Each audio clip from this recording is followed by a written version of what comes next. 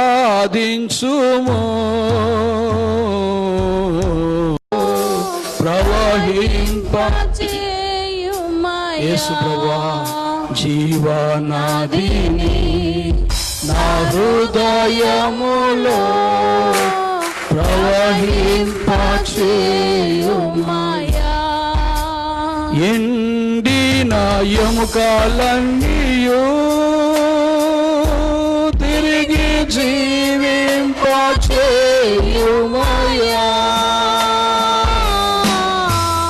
ఎండిన ఎముకలన్నీయు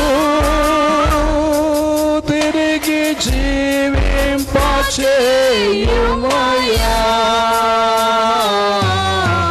జీవనదిని నా హృదయములో ప్రవహింపచేయుమయా. జీవనదిని నా హృదయములో ప్రవహింపచేయుమయా. చేతులెత్తుదా. హల్లెలూయా, హల్లెలూయా, హల్లెలూయా, హల్లెలూయా, హల్లెలూయా, హల్లెలూయా, హల్లెలూయా, ఆమేన్, హల్లెలూయా, హల్లెలూయా, హల్లెలూయా, ఆమేన్. 1 నుండి 20 వచనాలు చదువుదాం. ఈ కీర్తన చాలా పెద్దది కాబట్టి దాదాపు 176 వచనాలు ఉన్నాయి. 20 వచనాలు మాత్రం ఒక్కొక్క వారం. కీర్తనలు 119వ కీర్తన 1 నుంచి 20 వచనాలు. వాక్యం మార్చి వాక్యం.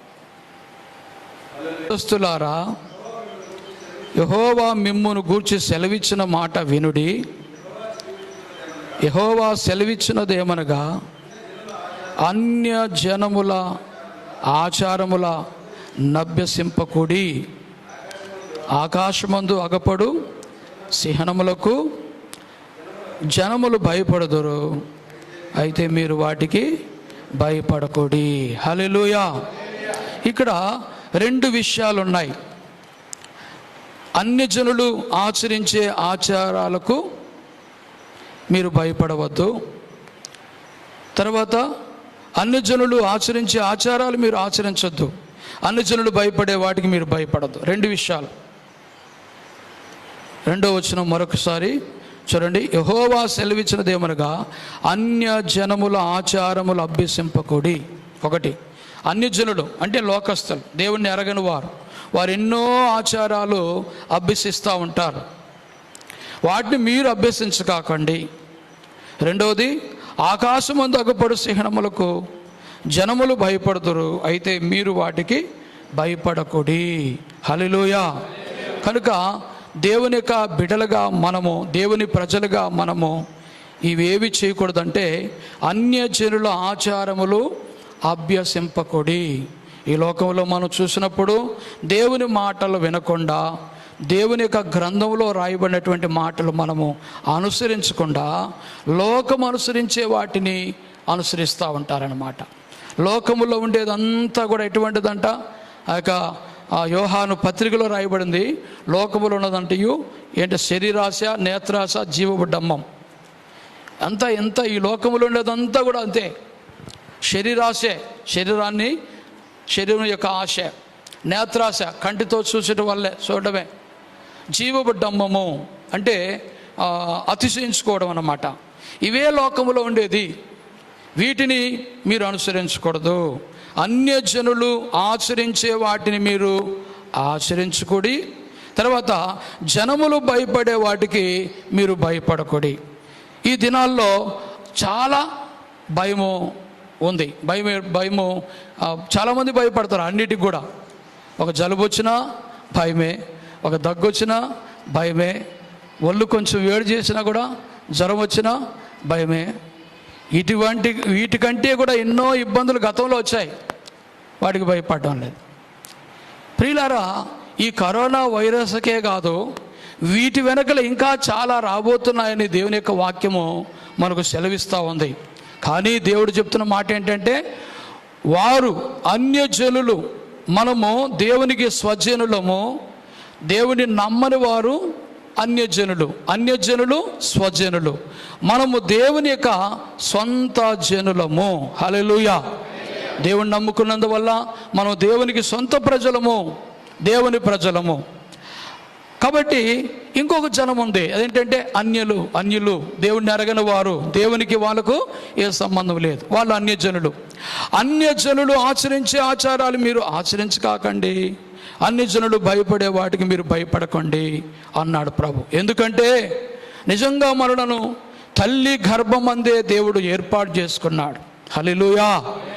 నిన్ను నన్ను దేవుడు ఏనాడు ఎప్పుడు ఆయన ఏర్పాటు చేసుకున్నట్టే తల్లి గర్భమందే దేవుడు నిన్ను మనలందరూ కూడా ఏర్పాటు చేసుకున్నాడు. అదే ఇర్మియా గ్రంథము 1వ అధ్యాయం 5వ వచనం చూడండి. తల్లి గర్భములో రూపింపబడక మునిపేనంట. ఇర్మియా గ్రంథము, యెహోవా వాక్కు నాకు ప్రత్యక్షమై ఇలాగు సెలవిచ్చెను, గర్భములో నేను నిన్ను రూపింపక మునిపే నిన్ను ఎరిగితిని, నీవు గర్భము నుండి బయలుపడక మునిపే నేను నిన్ను ప్రతిష్ఠించి తిని, జనములకు ప్రవక్తగా నిన్ను నియమించి తిని. హల్లెలూయా. దేవుడు ఇక్కడ సెలవిస్తున్నాడు ఒక మాట. ఏం సెలవిస్తున్నాడంటే, యెహోవా వాక్కు నాకు ప్రత్యక్షమయ్యేలాగా సెలవిచ్చెను. ఏం సెలవిచ్చాడు దేవుడు అంటే, గర్భములో నేను నిన్ను రూపింపక మునిపే నిన్ను ఎరిగి తిని. దేవుడు మనల్ని ఎప్పుడు ఎరిగినాడంట? గర్భములో రూపించక మునిపే. దేవుడే మనల్ని గర్భములో రూపించింది. తల్లి గర్భమందు మనం ఉండగా ఆ గర్భములో తయారు చేసినది, ఆ గర్భములో రూపించినది ఎవరంటే దేవుడే. తర్వాత నీవు గర్భము నుండి బయలుపడక మునిపే నేను నిన్ను ప్రతిష్ఠించి తిని అంటున్నాడు దేవుడు. కనుక మనలందరినీ కూడా దేవుడు మన తల్లి గర్భములో రూపింపబడక మునిపే, ఈ యొక్క బిడ్డ మరి ఆడబిడ్డనా మగబిడ్డనా అని ఇంకా తెలియబడక మునిపే, తల్లి గర్భములో నుంచి బయలుపడక మునిపే మనలను ముందే దేవుడు చూసి ఏం చేశాడంట? ఎన్నుకొని నిన్ను ప్రతిష్ఠ చేసి తిని, నా బిడ్డగా, నా కుమార్తెగా, నా కుమారుడిగా నేను మిమ్మల్ని ఎన్నుకున్నాను అంటున్నాడు దేవుడు. హల్లెలూయా. కాబట్టి ఈ విధంగా మనల్ని దేవుడు ఏర్పాటు చేసుకున్నటువంటి ప్రజలుగా మనం ఉన్నాము. కాబట్టి వీటికి భయపడకూడదు. వేటికి? జనములు భయపడే వాటికి మీరు భయపడకాకండి. జనములు ఆచరించే యొక్క ఆచారాలను మీరు ఆచరించకాకండి అని ప్రభు యొక్క వాక్యంలో మనం చూస్తున్నాం. దేనికి కూడా భయపడవద్దు. అంటే మళ్ళీ భయపడుటకు మనము విమోచించబడలేదు, మళ్ళీ భయపడడానికి మనలను దేవుడు రక్షించలేదు. భయం కలగకుండా ఉండదు, కానీ మానవులం కదా, భయము పడకుండా ఉండము. కానీ అయితే భయపు వచ్చినప్పుడు ప్రార్థన చేసుకోవాలి. తండ్రి, నీవు నన్ను రక్షించినావు, నీవు నన్ను ఎన్నుకున్నావు, నీవు నన్ను ఏర్పాటు చేసుకున్నావు, నువ్వు గొప్ప దివ్య ప్రణాళికతో నన్ను నువ్వు ఏర్పాటు చేసుకున్నావు. అయితే నీ ప్రణాళిక నా జీవితంలో జరగకూడదని, నీవు నన్ను ఎంతో గొప్ప ఉద్దేశాలతో రక్షించావు, నీ ఉద్దేశాలన్నీ నా పట్ల నెరవేరకూడదని దుష్టుడు నాకు భయం పెడుతున్నాడు, అనుమానాలు పెడుతున్నాడు. నా భయంతో నేను ముందుకు ఎదగలేకపోతున్నానని దేవుడు ఏం చేస్తాడు తెలుసా? ఆ భయాలన్నిటి కూడా పారదోలుతాడు. దేవునికి స్తోత్రం. హల్లెలూయా, హల్లెలూయా. కాబట్టి మనలను దేవుడు ఎన్నుకున్న విధానం చూసినప్పుడు మనం నశించిపోకుండా ఆయన ఎన్నుకున్నాడు. మనలందరినీ కూడా ఆయన ఏర్పాటు చేసుకున్నాడు. తల్లి గర్భంలో రూపింపబడక ముడిపే, తల్లి ఒడిలో కూర్చున్నప్పుడే మనల్ని ఆయన ఏర్పాటు చేసుకున్నాడు. కనుక మనము ఈ లోకము భయపడేదానికి మనం భయపడకుండా, ఈ లోకము ఆచరించే వాటిని మనము ఆచరించకుండా, హల్లెలూయా, ఇంకా మనం ఏమి చేయకూడదంట? ఈ లోక మర్యాదను అనుసరింపకూడదు. రోమా పత్రిక 12వ అధ్యాయంలో 12వ అధ్యాయం 1-2 వచనాలు చదువుదాం. పరిశుద్ధమును దేవునికి అనుకూలమునైన సజీవ యాగముగా మీ శరీరములను ఆయనకు సమర్పించుకొనుడని దేవుని వాత్సల్యమును బట్టి మిమ్మను బతిమాలు కొనుచున్నాను. ఇట్టి సేవ మీకు యుక్తమైనది. చూడండి, ఈ మాట వినండి. మీరు ఈ లోక మర్యాదను అనుసరింపక ఉత్తమమును అనుకూలమును సంపూర్ణమునయ్యున్న దేవుని చిత్తమేదో పరీక్షించి తెలుసుకున్నట్లు మీ మనస్సు మారి నూతన మగుటు వలన రూపాంతరము పొందుడి. హల్లెలూయా. దేవుడు ఇక్కడ రూపాంతరం పొందమంటున్నాడు. ఒకేలాగా రూపాంతరం పొందాలి. మీ మనసు మారి రూపాంతరం పొందుడి అంటే అర్థం ఏంటంటే, ఈ లోక మర్యాదలను అనుసరిస్తూ చాలామంది ఏం చేస్తారు, ప్రభువుని నమ్ముకున్నా కూడా ప్రభు బిడ్డలుగా ఉండరు. లోక పద్ధతులు, లోక ఆచారాలు, లోకము భయపడే వాటికి భయపడము, లోకస్తులు చేసే వాటిని చేయడము, అంతా లోకపరంగా ఉండడమే. ప్రియులారా, దీని వలన మనం ఏమవుతామంటే మనం రూపాంతరము చెందము, ఇంకా రూపాంతరం చెందలేదు. ఎందుకంటే లోకం ఏం చేస్తుందో అదే మనం చేసేస్తున్నాం. ఇక్కడ దేవుడు ఏం చెప్తున్నాడు, లోకం భయపడేదానికి మీరు భయపడద్దు, లోకం ఆచరించేదాన్ని మీరు ఆచరించద్దు, ఇంకా లోక పద్ధతులను మీరు పాటించకండి అంటున్నాడు. దేవుని బిడ్డలుగా మనం దైవ వాక్యం చదవాలి. ప్రతి ఉదయము ప్రతి సాయంకాలము దేవుని పరిశుద్ధ గ్రంథము చదవాలి. అందులో చదివిన ప్రకారంగా మనము నడుచుకోవాలి. బైబిల్లో ఉండేటివి ఏవి కూడా మన జీవితంలో మనం నెరవేర్చకుండా ఈ లోకములో ఉండేటువంటి పద్ధతులు ఏటివయ్యి లోక పద్ధతులు. కొలసీ పత్రికలో రాయబడింది అదే మాట, మనుషుల యొక్క పద్ధతులను రాయబడింది. దేవుని బిడ్డలుగా నీవు మనుషుల పద్ధతులను అనుసరించి నడవడం వల్ల దేవునికి ఎంతో. 2వ అధ్యాయము 20వ వచనం నుండి చదువుదాం. కొలస్సీయులకు 2:20 నుండి. మీరు క్రీస్తుతో కూడా లోకము యొక్క మూల పాఠముల విషయమై మృతి పొందిన వారైతే లోకములో బ్రతుకుచున్నట్టుగా మనుషుల ఆజ్ఞలను పద్ధతులను అనుసరించి చేత పట్టుకొనవద్దు, రుచి చూడవద్దు, ముట్టవద్దు అను విధులకు మీరు లోబడనేలా అవన్నీ వాడుకొనుడి చేత నశించిపోవును.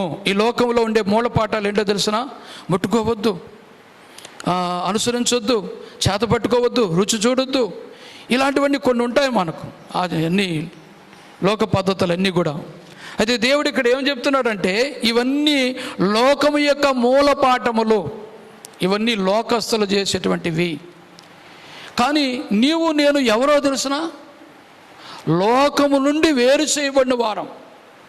లోకములో నుండి నిన్ను నన్ను ఏర్పాటు చేసుకున్నాడు. మనందరం కూడా లోకానికి వేరుగా ఉన్నవారము, అది మనం గుర్తించుకోవాలా. మీరు క్రీస్తుతో కూడా లోకము యొక్క మూలపాఠముల విషయమై మృతి పొందాలి అంటాడు. లోకములో ఉండే మూలపాఠాల విషయమై మృతి పొందాలంట. చాలామంది వాటిని అనుసరిస్తూనే ఉండాలన్నమాట. ఇక్కడ మనం కొలసీ పత్రిక 2:20లో మనం చూస్తే, క్రీస్తుతో కూడా మనం లోకము యొక్క పాఠాలకు చనిపోయిన వారం అవ్వాలి. హల్లెలూయా. లోకంలో చాలామంది లోకానికి భయపడుతున్నారు, లోక పద్ధతులకు భయపడుతున్నారు. దేవుని బిడ్డలుగా మనం రక్షణ పొందిన వారము, మనము యేసు ప్రభువుని నమ్మినాము, బాప్తిసం పొందినాము, మనము పూర్తిగా దేవుని సొత్తుగా ఉన్నాము, దేవుని ప్రజలుగా ఉన్నాము, మనకి ఏమీ కాదు అనే ధైర్యంతో ఉండాలి. హల్లెలూయా. అంతేగాని మరి ఈ లోక పద్ధతులకు భయపడుతూ ఈ లోక పద్ధతులను మనం ఆచరించుతూ ఉన్నట్లయితే మనము క్రీస్తుతో కూడా ఇంకా మరణించినట్టే. క్రీస్తు మరణించాడు, తిరిగి లేచాడు. పాపము నిమిత్తం మరణించి నీతి నిమిత్తమై తిరిగి ఆయన లేచాడు. మనం కూడా ఈ లోకం మూలపాఠాల విషయమై మరణించాలి. మీరు క్రీస్తుతో కూడా లోకము యొక్క మూలపాఠముల విషయమై మృతి పొందిన వారైతే లోకములో బ్రతుకుచున్నట్టుగా మనుషుల పద్ధతులను, మనుషుల ఆజ్ఞలను, పద్ధతులను అనుసరించుట చేత పట్టుకొనవద్దు, రుచి చూడవద్దు, ముట్టవద్దు అను విధులకు మీరు లోబడనేలా. హల్లెలూయా. అవన్నీ వాడుకొనుడి చేత నశించిపోవును. కాబట్టి ఈ లోకంలో ఉండేటివన్నీ కూడా వాడుకుంటా ఉంటే అన్నీ కూడా నశించిపోతాయి. వాటిని మనము అనుసరించి నడవకూడదని దేవుని యొక్క వాక్యం చెప్తుంది. కనుక మరొక విషయం ఏంటంటే, దేవుని బిడ్డలుగా మనము లోకం భయపడేదానికి భయపడకూడదు, లోకం ఆచరించే వాటిని మనం ఆచరించకూడదు. మూడవది ఏంటంటే, ఈ లోక మర్యాదను మనము అనుసరించకూడదు. తర్వాత నాలుగవది, ఈ లోకముతో మనం స్నేహం చేయకూడదు. నువ్వెవరో తెలుసునా? లోకము నుండి వేరు చేయబడినటువంటి వ్యక్తివి నువ్వు. దేవుని కోసం నీవు నేను సామాన్యులుగా మనం ఇప్పుడు అనుకోకూడదు. ఇతరుల కంటే ప్రత్యేకమైన జనముగా మనం చేయబడ్డాము. మనము దేవునితోనే మన సహవాసం, దేవుని బిడ్డలతోనే మన సహవాసం ఉండాలి. కానీ లోకంతో సహవాసము మంచిది కాదు. దేవుని బిడ్డలుగా, రక్షించబడిన ప్రజలుగా నీవు నేను లోకంతో సహవాసం అనేది మంచిది కాదు. యాకోబు పత్రిక 4వ అధ్యాయము 4వ వచనం చదవండి. యాకోబు 4:4 బైబిల్ చూడండి అందరూ కూడా. యాకోబు పత్రిక 4వ అధ్యాయం 4వ వచనం. వ్యభిచారునులారా, ఈ లోక స్నేహము దేవునితో వైరమని మీరెరుగరా.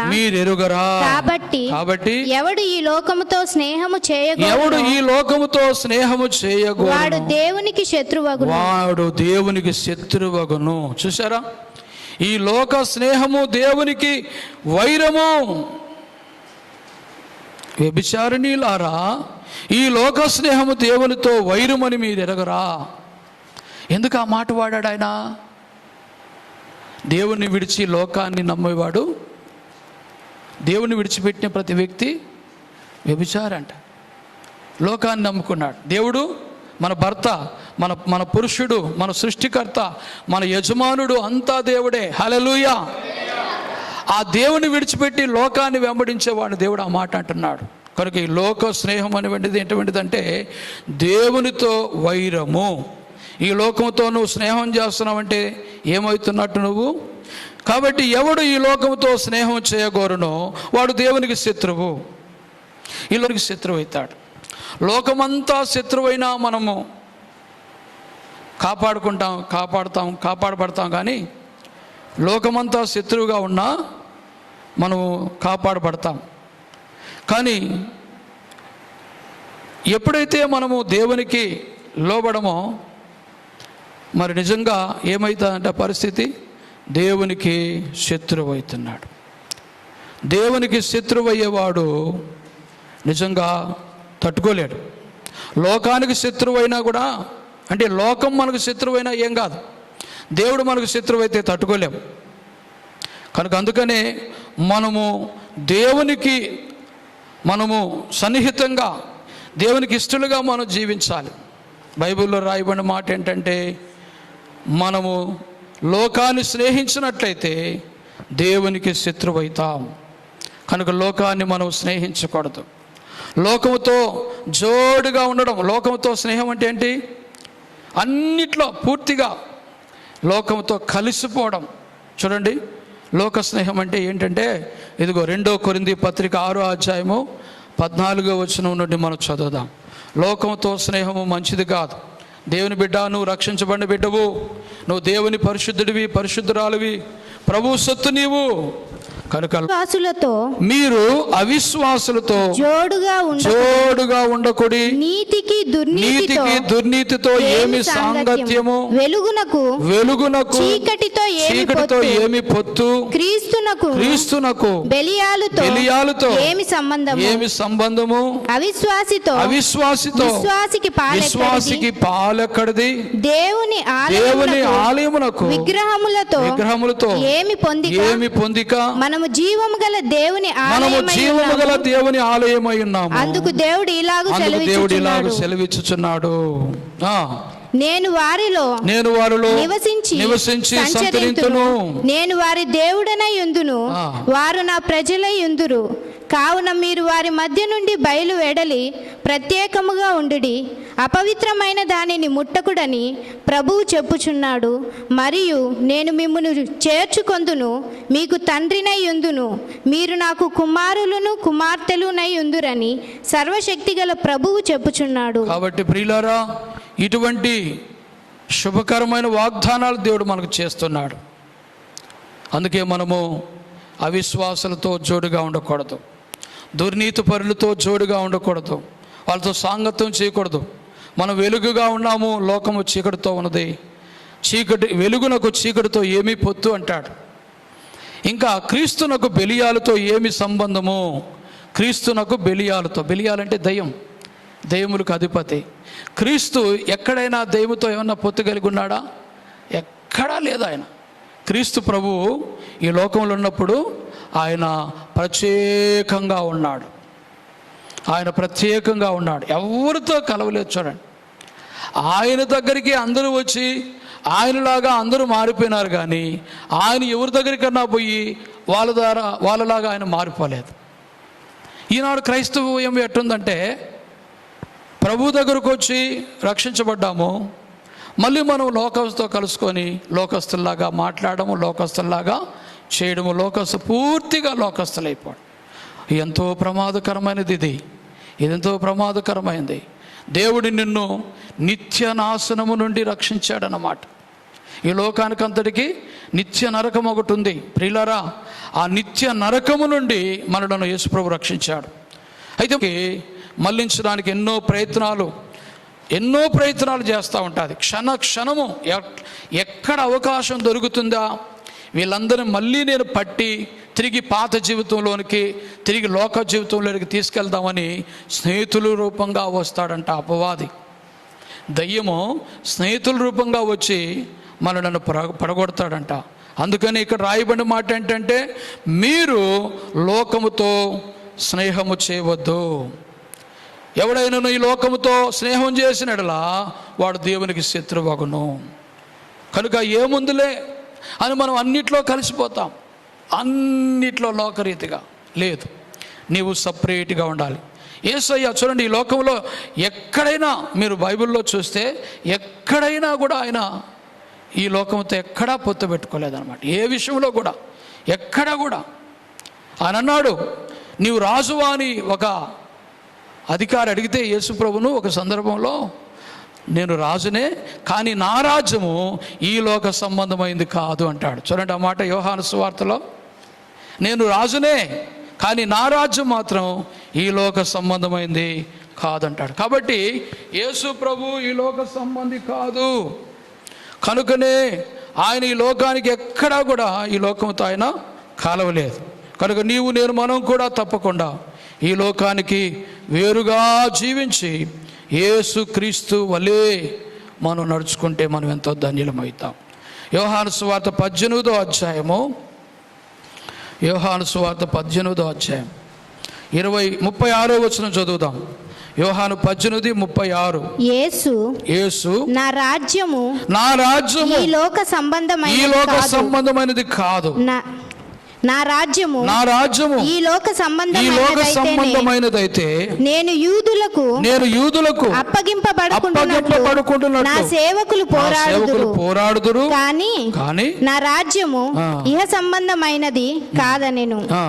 అందుకు పిలాతు నీవు రాజువా ఆయన అడగగా యేసు నీవన్నట్లు నేను రాజునే. హల్లెలూయా. యేసు ప్రభు ఎవరు చెప్పండి? రాజు అండి. యేసుప్రభు రాజుగారు.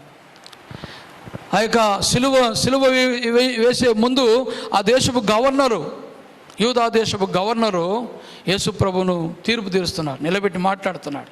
ఏమండి, ఈ యొక్క యూదులందరూ కూడా నీ మీద నేరాలు మోపుతున్నారు, నువ్వు ఇటు చేసినావంట అటు చేసినావంట, నిన్ను సిలువ వేయమంటున్నారు, నువ్వేం చెప్తావు దీని గురించి? యేసుప్రభు అన్నాడు, నా రాజ్యం ఈ లోక సంబంధమైందైతే నేను మీకు అప్పగించబడకుండా నా సేవకులు పోరాడు ఉండేవారు. కాబట్టి నా రాజ్యం ఈ లోక సంబంధమైంది కాదు కాబట్టి అని ప్రభువు చెప్పే తలికి ఆ పిలాతు గారికి, గవర్నర్ గారికి ఇంకా మతిపోయింది. నేను తీర్పు తీర్చేది ఎవరిని?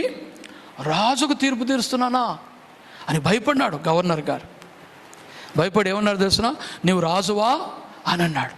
యేసుప్రభు అన్నాడు, అవును, నువ్వు అన్నట్టు నేను రాజునే, కానీ నా రాజ్యము ఈ లోక సంబంధమైనది కాదు.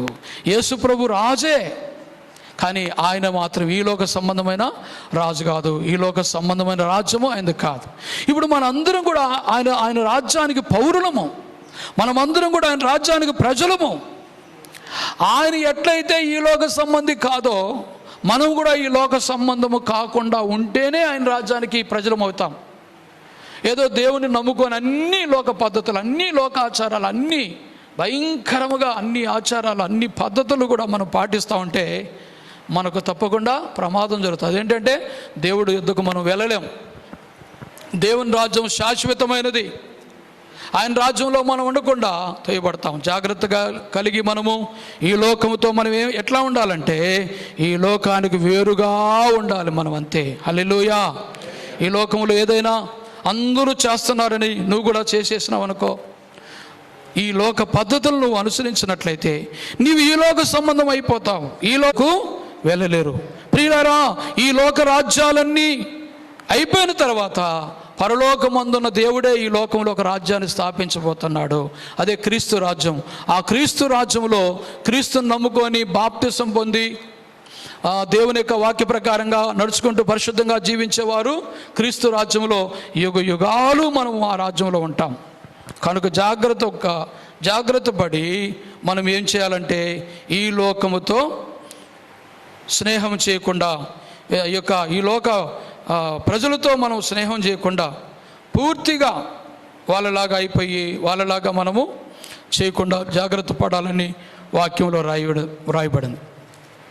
కనుక నువ్వు రక్షించబడినందుకు దేవుని యొక్క దూతలు కాపాడుతున్నారు, తిరిగి దుష్టుడు నీకు హాని చేయకుండా ఉండడానికి. కానీ అపవాదికే కొన్నిసార్లు నువ్వు చోటిచ్చినప్పుడు అపవాది ఏం చేస్తుందంటే నిన్ను మళ్ళీ అసలైన వ్యక్తిగా, లోక వ్యక్తిగా నిన్ను మార్చేస్తుంది.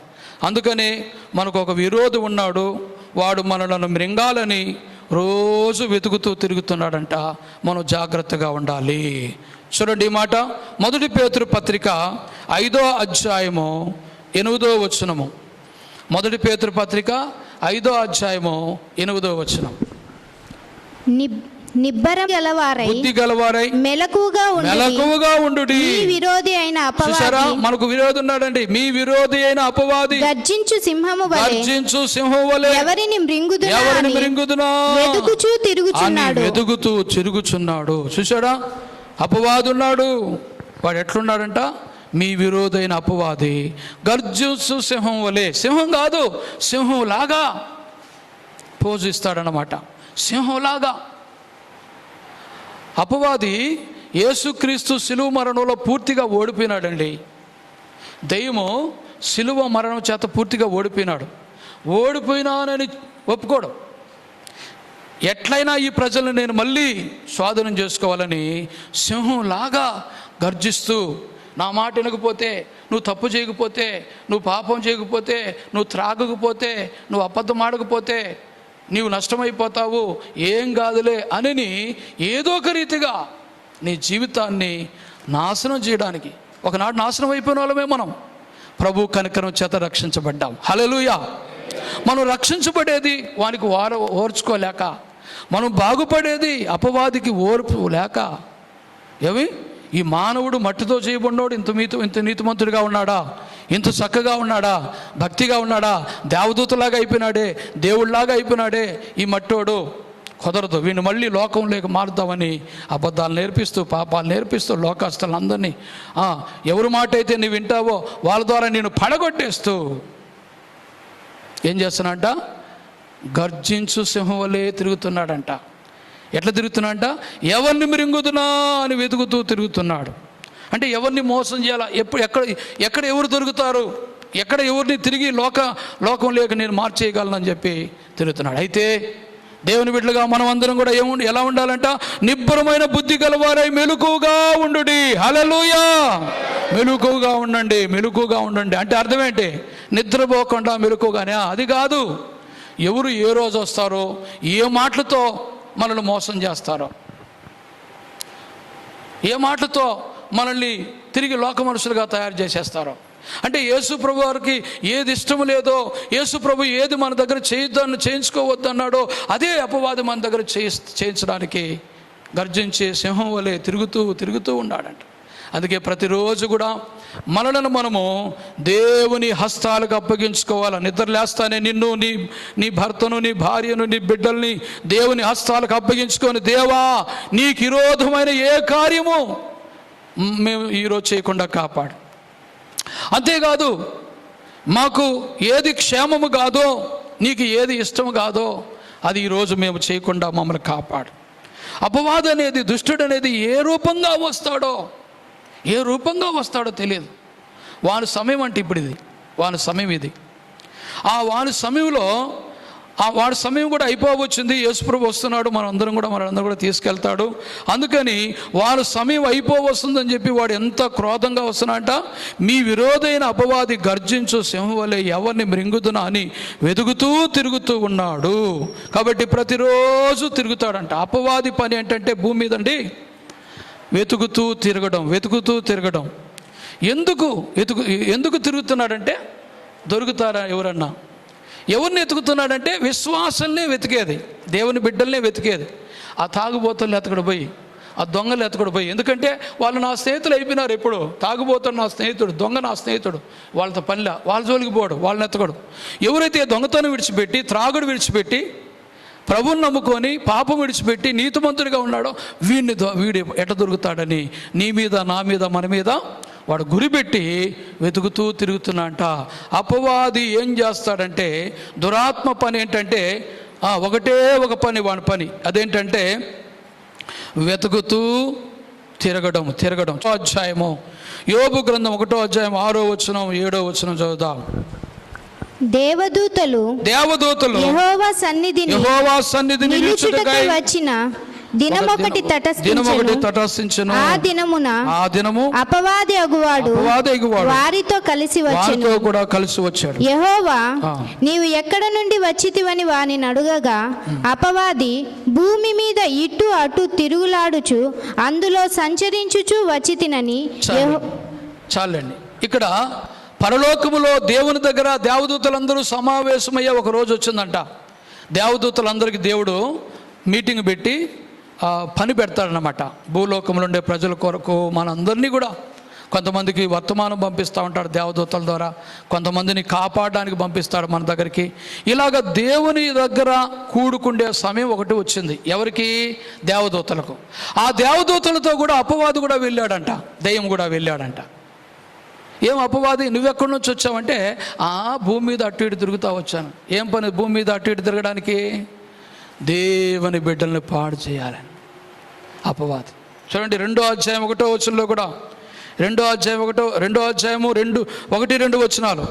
దేవదూతలు యెహోవా సన్నిధిని నిలుచుటకై వచ్చిన మరి ఒక దినము తటస్థింపగా వారితో కూడా అపవాది యెహోవా సన్నిధిని నిలుచుటకై వచ్చెను. యెహోవా నీవు ఎక్కడ నుండి వచ్చితివని వారిని అడుగగా, అపవాది భూమిలో ఇటు అటు తిరుగులాడుచు అందులో సంచరించుచు వచ్చితినని యెహోవాకు ప్రత్యుత్తరం ఇచ్చెను. ఈ అపవాదికి ఇటు అటు తిరిగే పని తప్ప ఇంకే పని లేదు. ప్రియులారా, ఎందుకు ఇటు అటు తిరుగుతాడు? ఆ ఇంట్లో బాగా ప్రార్థన జరుగుతుంది, ఆ ఇంట్లో ప్రార్థన లేకుండా ఇప్పుడు చేయాలా? ఎవరు దొరుకుతారా? ఇంట్లో యజమానుడు దొరుకుతారా? యజమానురాలు దొరుకుతారా? పిల్లలు దొరుకుతారా? అటు తిరుగుతాడు. ఈ ఇంట్లో బాగా ప్రార్థనలో ఉన్నారు, మంచిగా భక్తితో ఉన్నారు, ప్రార్థనలో ఉన్నారు, ఏదో ఒక పని సంపాదించుకొని బాగుపడుతున్నారు, బాగున్నారు. వీళ్ళు దేవుని బిడ్డలు, వీళ్ళు క్రైస్తవులు, వీళ్ళని ఎట్లా నేను ఇది చేయాలి? ఆ ఇంటికి ఇటు అటు తిరుగుతూ ఉన్నాడు అపవాది. మీరు మర్చిపోకాకండి. కాబట్టి వాడు ఎన్నిసార్లన్నా తిరగని, మన తీర్మానాలు మాత్రం మార్చుకోబడకుండా ఉండాలి. హల్లెలూయా. బ్రతికినంత కాలము కూడా యేసుక్రీస్తు మీద మంచి విశ్వాసం, మంచి నమ్మకం, భక్తి జీవితం, ప్రతిరోజు దేవుని వాక్యం చదవాలి. ఎందుకంటే మానవులుగా మనకు మర్చిపోయే స్వభావం ఉంది. అందుకని మాటిమాటికి దేవుని వాక్యం చదివినప్పుడు నిన్న దేవుడు చెప్పిన మాటలు మర్చిపోవచ్చు, ఈరోజు మళ్ళీ చదివితే మర్చిపోం. అందుకే ఇప్పుడు ఈరోజు మనం చదివిన కీర్తన ధ్యాన కీర్తనలో ఒక మాట ఉంది, యవ్వనులు దేవుని చేత తమ నడక శుద్ధిపరచుకుందరు, నీ వాక్యమును బట్టి దానిని జాగ్రత్తగా చూసుకున్నట్టు చేతనే కదా అంటాడు. అదే ఈరోజు మళ్ళీ కీర్తన భాగంలో ఇంకొక వాక్యం వచ్చింది, నీ ఎదుట దావీదు అంటాడు, నీ ఎదుట నేను పాపము చేయకున్నట్లు నీ వాక్యమును నా హృదయంలో ఉంచుకుంటుని. కనుక మానవుడు పాపం చేయకుండా ఆపగల శక్తి దేవుని వాక్యానికి మాత్రమే ఉంది. హల్లెలూయా. చదువుదాం ఆ మాట. 119వ కీర్తన. ఈరోజు ధ్యాన కీర్తనలో 2 మాటలు మంచి విషయాలు అక్కడ వచ్చినాయి. 19వ కీర్తన 9వ వచనం. యవనులు దేని చేత తమ నడక శుద్ధిపరచుకొందురు, నీ వాక్యమును బట్టి దానిని జాగ్రత్తగా చూచుకొనుట చేతనే కదా. హల్లెలూయా. యవనులు తొందరగా జారిపోయేవాళ్ళు ఎవరంటే యవనస్తులు. ఆ యవనం మాట్లాడిది, ఆ వయసు అటువంటిది. అంత మాత్రం వయసు అటువంటిదని పాపానికి పోయేదానికి వీల్లేదు. యవనులారా, మీరు దేని చేత మీ నడత శుద్ధి చేసుకుంటారు? ఎవరి చేత కాదు. తల్లిదండ్రులు చెప్తా ఉంటారు, తల్లి మీద గౌరవమే, తండ్రి మీద గౌరవమే, అన్నీ దేవుని మీద కూడా భయమే, భక్తే. కానీ ఆ యవన కాలం అనేది తొందరపడేటువంటి కాలం. అందుకని యవనస్తులు ఏం చేయాలంట? యవనులు దేవుని చేత తన నడత శుద్ధిపరచుకుందరంటే నీ వాక్యమును బట్టి దానిని జాగ్రత్తగా చూసుకున్నట్టు చేతనే కదా. వాక్యం చదవాలా. అప్పుడు యవనస్తులు ఎక్కడెక్కడ పొరపాటు చేస్తున్నారో, వాక్యం ఎటువంటిదంటే నేను ఆదివారం చెప్పిన, నేను అద్దము వంటిది. వాక్యం ఎటువంటిది చెప్పండి, అందరూ చెప్పండి. ఎటువంటిది? అద్దము వంటిది. క్లీన్గా చూపిస్తుంది మన జీవితాన్ని. ఈ మామూలు అద్దమైనా సరిగా ఉండదేమో, కానీ దేవుని యొక్క వాక్యం అండి మన శరీర ఆత్మ మూలుగుల వరకు విభజించినంత మటుకు లోపలికి దూరి ఏమి లోపల కూడా ఏం ఆలోచన పెట్టుకున్నామో బయటకు చూపించేస్తుంది. ముఖమాటం లేనివాడు దేవుడు, ఆయన వాక్యం కూడా ముఖమాటం లేనిది. ఇర్మియా గ్రంథంలో రాయబడింది, దేవుని వాక్యం అంట బండను బద్దలు కొట్టే సుత్తి వంటిదంట. సుత్తి ఎందుకు వాడతారు? బండను బద్దలు కొట్టడానికి. మానవుని జీవితాలు, కొంతమంది జీవితాలు బండబారిపోయినాయి, మొద్దుబారిపోయినాయి, వాళ్ళు మారరు. అయితే వాక్యం చేత మాత్రం తప్పకుండా మారుతారు. హల్లెలూయా. వీళ్ళు మారలు, వీళ్ళు బాగుపడరని మనం అనకూడదంట. ఎవరిని కూడా మార్చే శక్తి దేవుని వాక్యానికి ఉంది. హల్లెలూయా. దేవుని వాక్యది. ఇక్కడ చూడండి, యవనులు దేవుని వాక్యాన్ని బట్టి దానిని జాగ్రత్తగా చూసుకుంటారు. దానిని అంటే దేనిని? యవనస్తులు తమ నడత వాక్యమును బట్టి జాగ్రత్త చూసుకుంటారు. కనుక ప్రతిరోజు మీరు ఆహారం తినకముందు దేవుని వాక్యం చదివి మళ్ళీ తినండి. స్నానం చేస్తానే వాక్యం చదివి ప్రార్థన చేసుకొని మళ్ళీ టిఫిన్ చేసి మీరు బయటికి వెళితే మీకెంత దీవెనగా ఉంటుందో. చాలామంది దేవుని కంటే తెలివిగా ప్రవర్తిస్తారు. ఆ బైబిల్ ఏముందిలే, ఆ ప్రార్థన ఏముందిలే, చదువు అని బైబిలే చదవకుండా, ప్రార్థనే చేయకుండా చదువు వాళ్ళు తొందరగా ఫెయిల్ అవుతారన్నమాట. వాళ్ళ అభివృద్ధి చెందరు. వాక్యానికి విరోధంగా ఎవరు ఏ ప్రయత్నం చేసినా చెందరు. కాబట్టి చదవద్దని దేవుడు అంటున్నాడా? చదువు. అయితే దేవుని స్థానం దేవునికి ఇవ్వకుండానా, బైబిల్ చదవకుండానా, ప్రార్థన చేయకుండానా, చర్చికి రాకుండానా? దేవునికి విరోధంగా ఏం చదవండి? మొట్టమొదటిగా మన జీవితానికి దేవుడు కావాలి. మన నడతను శుద్ధి చేస్తుంది దేవుడు వాక్యం. అంతేకాదు యవనస్తులే కాదు, అందరూ కూడా 11వ వచనం చదువుదాం ఇప్పుడు. నీ ఎదుట నేను పాపము చేయకుండానట్లు నా హృదయములో నీ వాక్యము ఉంచుకొని ఉన్నాను. హల్లెలూయా.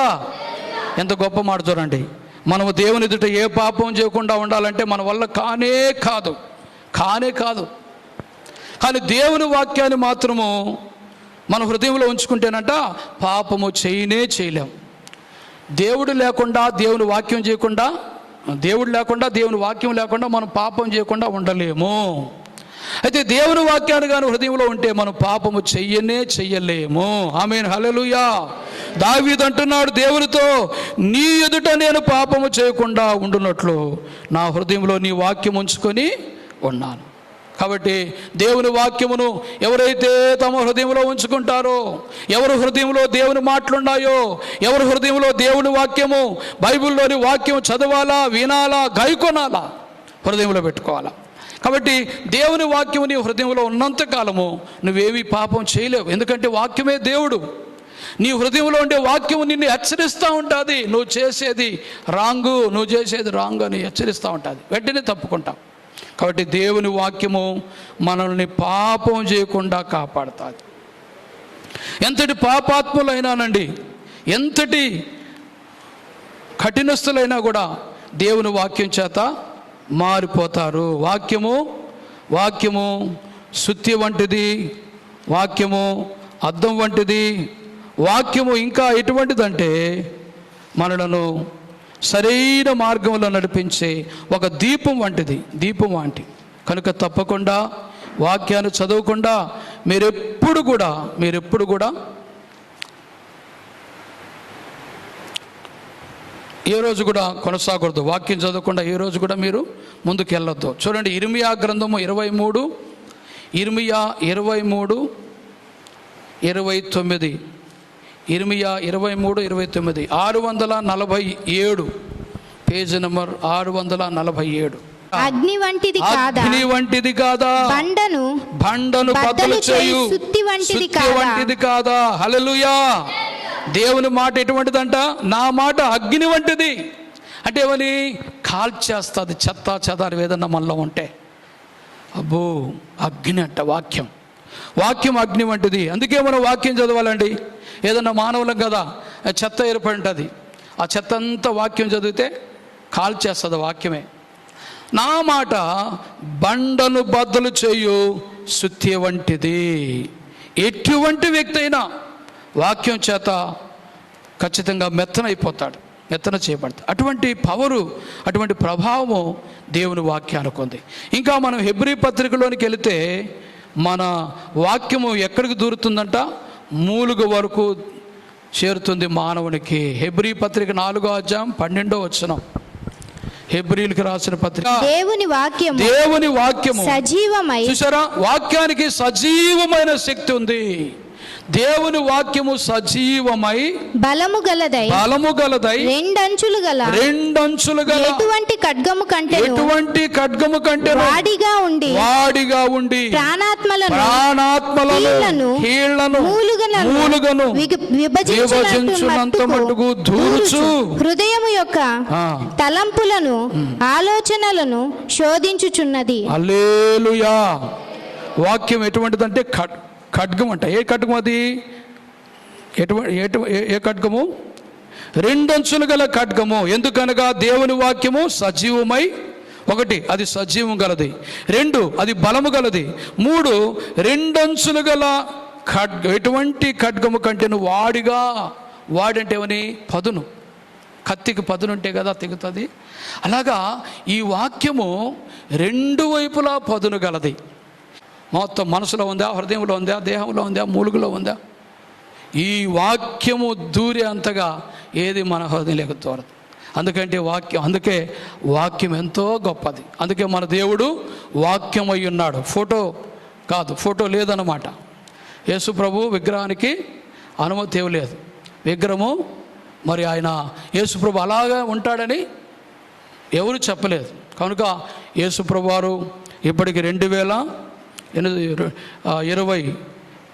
2020 సంవత్సరంలో మనం ఉన్నాం. అంతకు ముందు ప్రభు వారు వచ్చారు. యేసు ప్రభు ఈ లోకంలో ఉన్నప్పుడు ఫోటో తీసేటువంటి విధానమే లేదు. ఏదో ఇలాగా ఒక సూచనగా ఇలా ఉంటాడు అన్నట్టుగా కొన్ని ఫోటోలు ఏర్పాటు చేశారు. కానీ మన ఫోటోలు యేసు ప్రభుదైన పరలా ఫోటోలు మనము ఆరాధించకూడదు.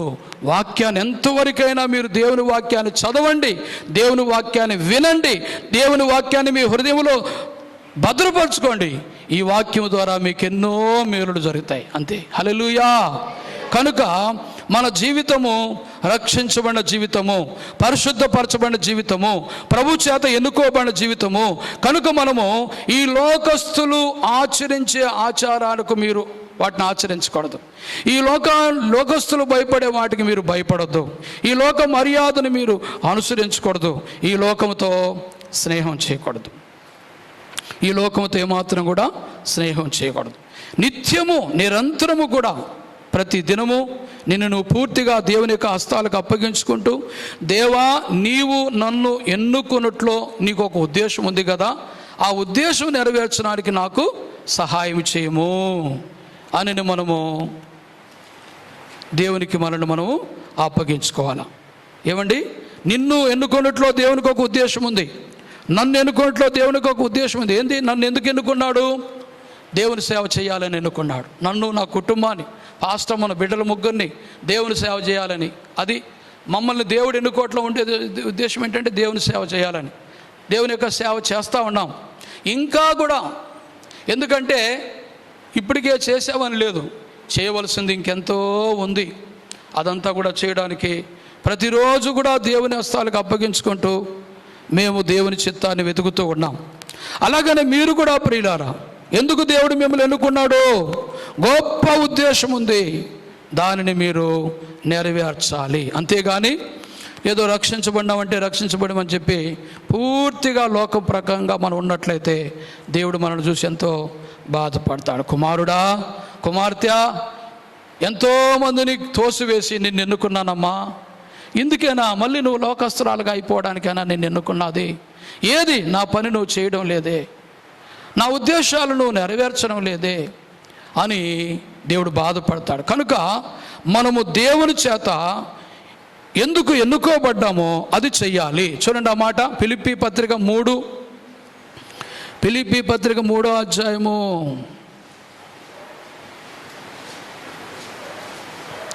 12వ వచనం చదువుదాం. ఫిలిప్పీలకు రాసిన పత్రిక 3:12లో పౌలు అనే భక్తుడు దేవునితో అంటున్నాడు ఒక మాట దేవుని గురించి.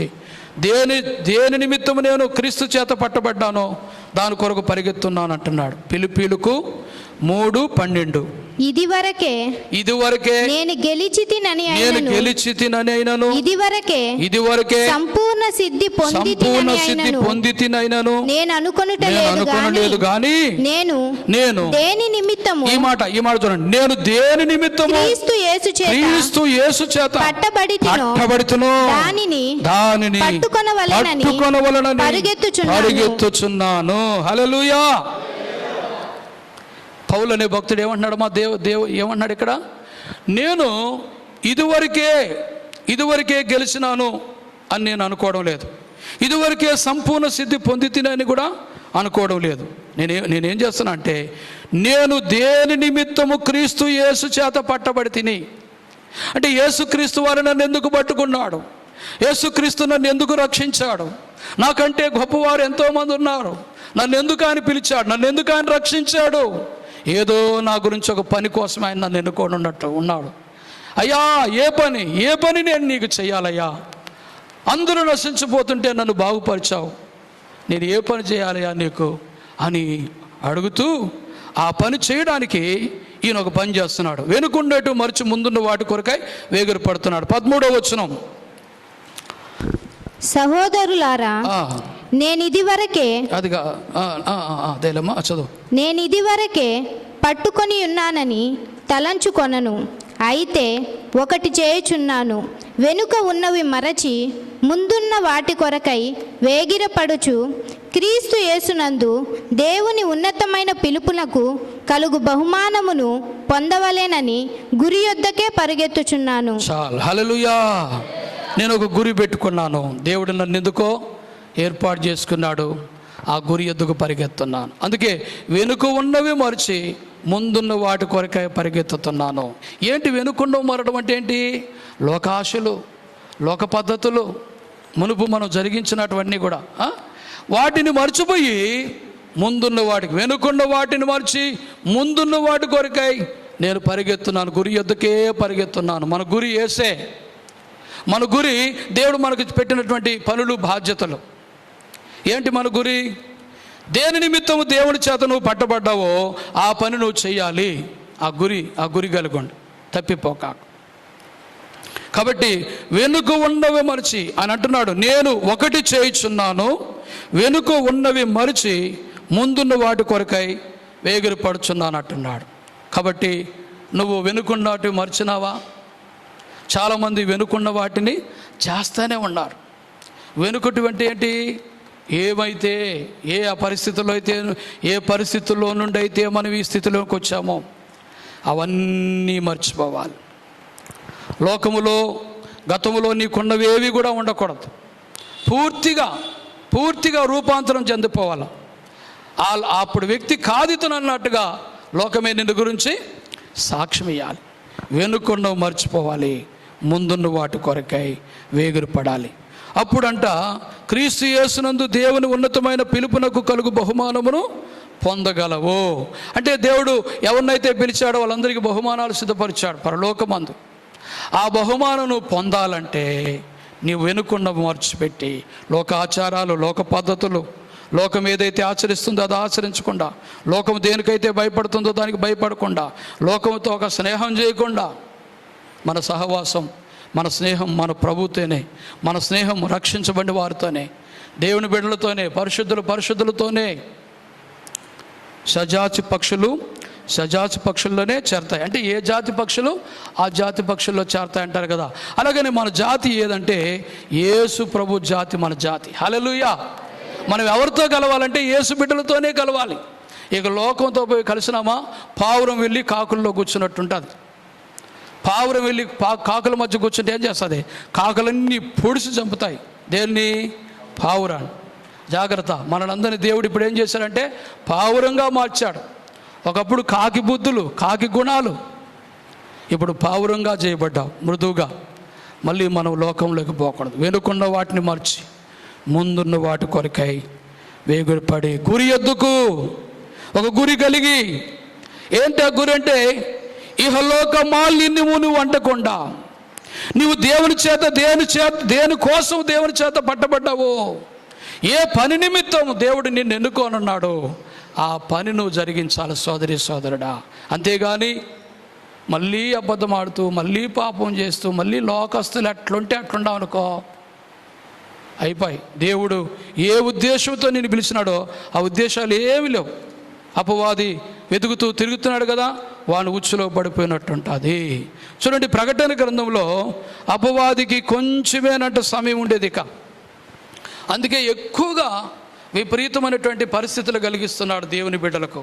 అమ్మ చూడండి, ప్రకటన గ్రంథం 12వ అధ్యాయము 12వ వచనం ఒక గొప్ప మాట ఇక్కడ ఉంది. ప్రకటన 12:12.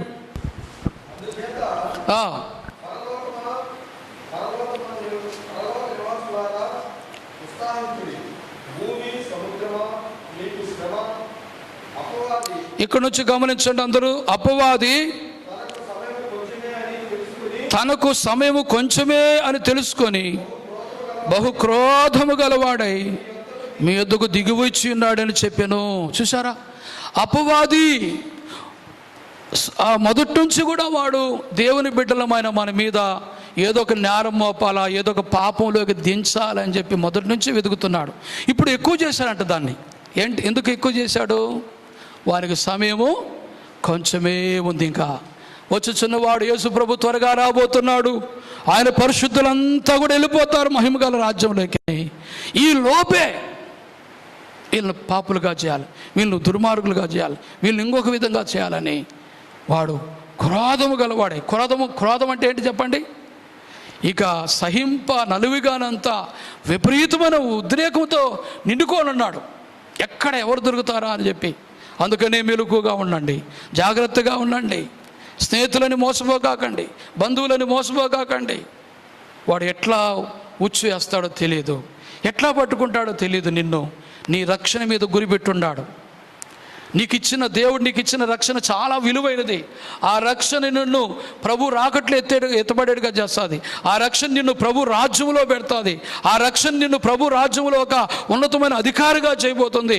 నీకు బహుమానాలు ఆ రక్షణ ద్వారా నీకు ఎన్నెన్నో ఇవ్వబోతున్నాయి. టికెట్ కొన్నామండి, ఈ టికెట్ ఉంటే చాలు, ఎన్నిట్లో మనం అనుభవిస్తామో పరలోకం వెళ్తే. ఈ టికెట్ దొంగిలించాలి దగ్గరనని నీ మీద చాలా క్రోధం గలవాడై, వానికి సమయం కొంచెమే ఉందంట, అందుకే బహు క్రోధంతో ఉన్నాడంట. ఎక్కువగా విపరీతమైనటువంటి పరిస్థితులు కలిగిస్తూ ఉన్నాడు. ఎన్నెన్నో దేవుని బిడ్డలకు రకరకాలైనటువంటి ఒత్తిళ్ళు. దేవుని బిడ్డలు ఒక మంచిగా ప్రార్థన చేసుకోకుండా, ఒక మంచిగా బైబిల్ చదవకుండా, మంచిగా మందిరానికి రాకుండా ఎన్నో చేస్తూ ఉన్నాడు అపవాది. ఇవన్నీ అపవాది పరిస్థితులే. ఇంకోటి ఏంటో తెలుసిన, మరి క్రైస్తవులుగా మారారు, ఎస్సీ ఎస్టీలు క్రైస్తవులుగా మారారు.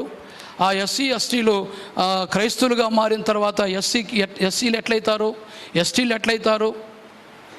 వాళ్ళని మీరు విచారించుకోండి.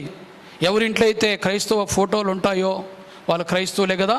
అట్లయితే వాళ్ళ యొక్క సర్టిఫికెట్లో ఏముండదో చూసి తప్పకుండా వాళ్ళ మీద కేసు వేయండి అని ఇప్పుడు పెడుతున్నారు. ఏమన్నా తప్పు చేస్తున్నారా చెప్పండి క్రైస్తవులు?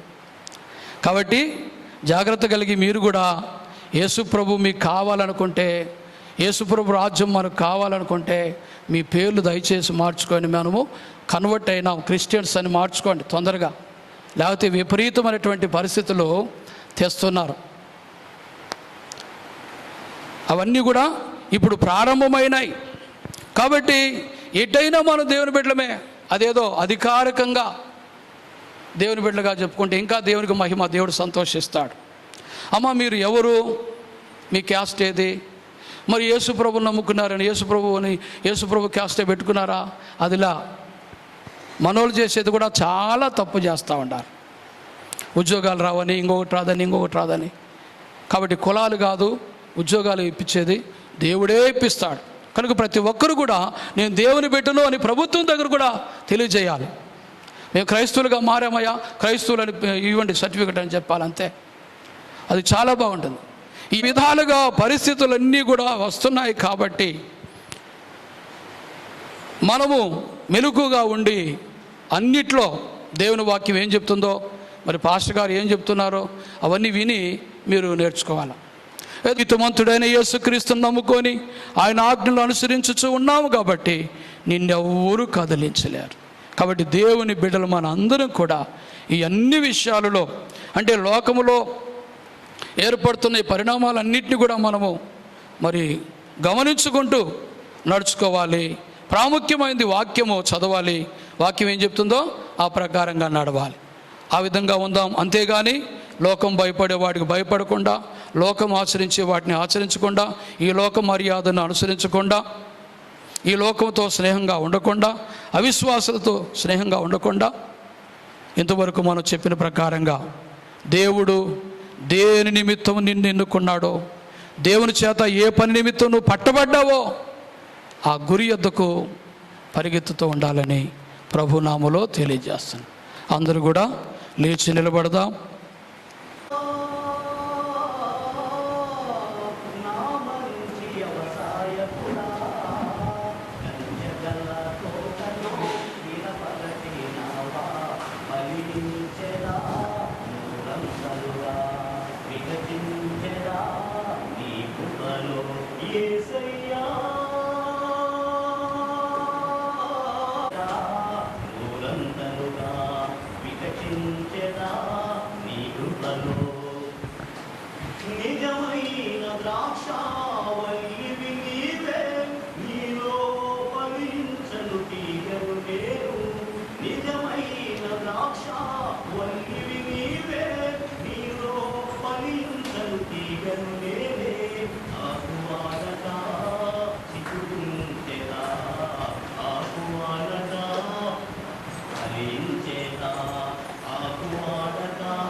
ఆదివారం మేమందరం మీ సహాయంతో ఆయా శుక్రవారం ఉపవాస కూటానికి, ఆదివారం ఆరాధనకు అందరూ కలిసి కూడుకోండి. నిన్ను గణపరచుటకు సహాయం చేయనాయన. గొప్ప దేవా, గొప్ప తండ్రి, అయ్యా భారతదేశం కొరకు ప్రార్థిస్తున్నాం. అయ్యా ఎంతగానో ప్రభువా ఇబ్బందికరమైనటువంటి పరిస్థితుల్లో దేశం అంటుండగా, మా దేవా మా తండ్రి కనికరించండి నాయన, కనికరించండి నాయన. భారతదేశంలోని ప్రజలందరినీ కూడా కరోనా వైరస్ నుండి తప్పించండి, కాపాడండి నాయన. భారతదేశం నుండి దైవజనులు దైవజనరాళ్ళు వాళ్ళ పిల్లల్ని కాపాడిన ఆయన. భారతదేశంలో ఉండే సంఘ బిడ్డలను, నీ యందు విశ్వాసం ఉంచిన వారు క్రైస్తవులను, దేశంలో ఉండే క్రైస్తవులందరినీ కాపాడు ప్రభువా. నాయనా మా రాష్ట్రమును తండ్రి, ఆంధ్రప్రదేశ్ను తండ్రి, ఆంధ్రప్రదేశ్లో ఉండే ప్రజలందరినీ కూడా రక్షించండి, కాపాడండి నాయన. దుష్టుని తంత్రముల నుంచి కాపాడినాను. దైవజనురాలు వాళ్ళ పిల్లల్ని ప్రభు, వాళ్ళ సంఘాలను నాయన కాపాడినాయన. మా కడప జిల్లాను కాపాడండి అయ్యా. కడప జిల్లాలో ఉండే ప్రజలందరినీ కూడా రక్షించండి నాయన. దైవజనురాలు పిల్లల్ని కాపాడుతండి అయ్యా. మా పట్టణమును రాజంపేటను కాపాడుతండి. రాజంపేటలో ప్రభువా కరోనా వైరస్ ఎంత మాత్రం లేకుండా యేసు నామములో నిర్మూలన చేయండి తండ్రి. ఏ మూల ఏ ప్రాంతంలో కూడా లేకుండా నాయన తండ్రి, దేశమంతటా రాష్ట్రమంతటా ప్రతి జిల్లా అంతటా ప్రతి గ్రామము ప్రతి ఇల్లు కూడా నాయన నీ యొక్క రక్తముతో నాయన శుద్ధీకరించి అయ్యా, దాని ప్రభావము దాని శక్తి అయ్యా, ఆ యొక్క వైరస్కు ఉండే శక్తిని మీ రక్తములో నిర్మూలన చేయండి తండ్రి.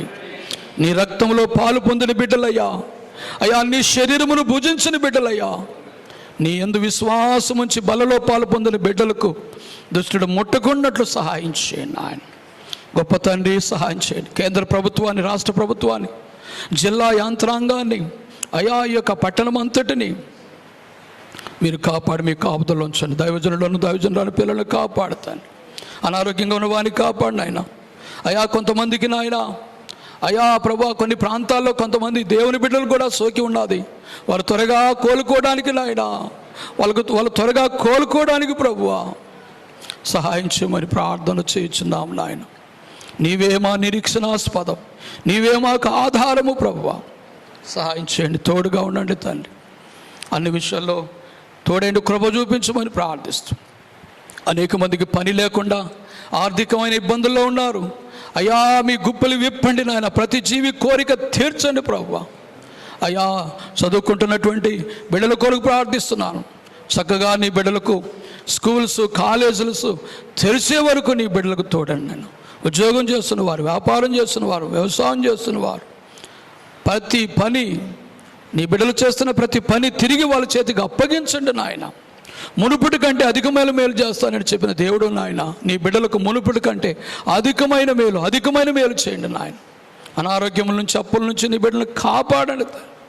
సమాధానం అయ్యా, నీ సమాధానము సంఘానికి సమృద్ధిగా కలగచ్చు. దేవుని 6 సంఘాలకు, దాసుని కుటుంబానికి మీ సన్నిధి సమాధాన సహవాసం ఎడము కాకుండా కాపాడుతోడనమని ప్రార్థిస్తూ, మీ సేవ కొరకు ఇచ్చిన కానుకలు దీవించిన ఆయన, ఇచ్చిన నీ బిడ్డలకు ఏమి తక్కువ లేకుండా వారి అవసరతలను తీర్చి మహిమ పొందమని కరుణగల తండ్రి, సంఘమును 6 సంఘాలను, దాసుని కుటుంబాన్ని ఈ వారమంతటిని కూడా నీ పాద సన్నిధికి సమర్పించుకుంటూ సర్వములో మీరు తోడుండి సమాధానంగా కాపాడమని మీ ప్రియకుమారుడు మా ప్రభును మా రక్షకుడైన ప్రభు అయిన యేసుక్రీస్తు నామములో ప్రార్థిస్తున్నాం పరమ తండ్రి, ఆమేన్. మన తండ్రి అయిన దేవుని ప్రేమయు, మన ప్రభు అయిన యేసుక్రీస్తు కృపయు, పరిశుద్ధాత్మన్యోని సమాధానం కూడి వచ్చిన మనందరికీ, సకల సంఘ పరిశుద్ధులకు ఇప్పుడు ఎల్లప్పుడూ ప్రభు వచ్చు వరకు తోడయుండి కాపాడును గాక, ఆమేన్. యేసు రక్తమే జయం, ప్రభు యేసు రక్తమే జయం, ప్రభు యేసు నామమునకు సంపూర్ణ విజయము కలుగును గాక, ఆమేన్. హల్లెలూయా, హల్లెలూయా, హల్లెలూయా.